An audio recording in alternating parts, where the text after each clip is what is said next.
তুমি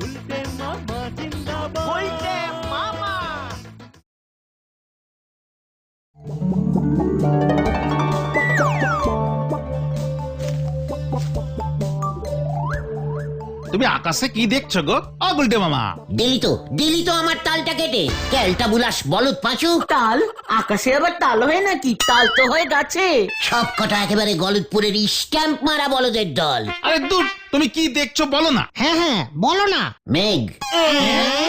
মেঘ দেখছো হঠাৎ? ওরে, এই যে যারা কবিতা টবিতা লেখে তারা এই পুজো আসলেই নাকি আকাশে সাদা মেঘের ভেলা দেখতে পায়। সেই মেঘ নাকি তুলোর মতো ভেসে বেড়ায়। জয় গুরু। হ্যাঁ তো, এখন পুজোর সময় শরতের নীল আকাশ, সাদা মেঘ ভাসে। অন্য সময় কি হলুদ আকাশে খয়েরি মেঘ ভাসে?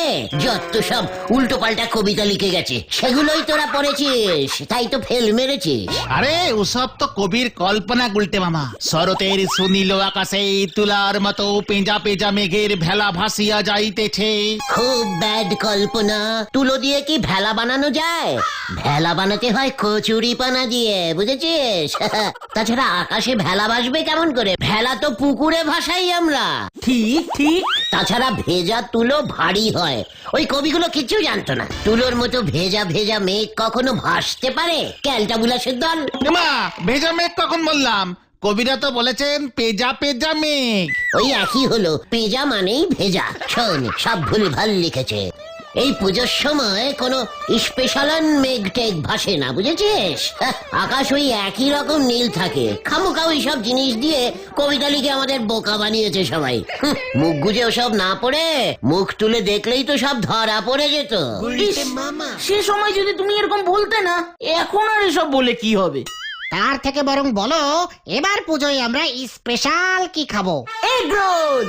হ্যাঁ, সপ্তমীর দিন এগরোল, অষ্টমীর দিন ঘুগনি, নবমীর দিন আইসক্রিম, আর দশমীর দিন কোল্ড ড্রিঙ্কস। আর সঙ্গে মিষ্টি। ঠিক ঠিক। তাহলে তোরা সবাই আমার কাছে 50 টাকা করে জমা কর, আমি কিনে দেবো তোদের। হ্যাঁ, চল দেখে নড়ার কাছে যাই। তুমি কিছু খাওয়াবে না গুলটে মামা? এত কিছু খাওয়ার পর তোদের পেটে জায়গা থাকবে? তোমার তো থাকবে।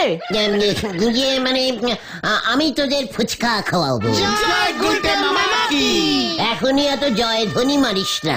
আগে দেখি এবার পুজোয় নড়া ফুচকা বিক্রি করে কিনা। হ্যাঁ, চল দেখি নড়ার কাছে যাই। হয়ে গেল ফুচকা। আমি হলুম গে জাত চা ব্যবসায়ী। আমার 14 পুরুষ চা বিক্রি করে। তা আমি হঠাৎ ফুচকা বেচতে যাব কোন দুঃখে শুনি? দুঃখে না রে নড়া,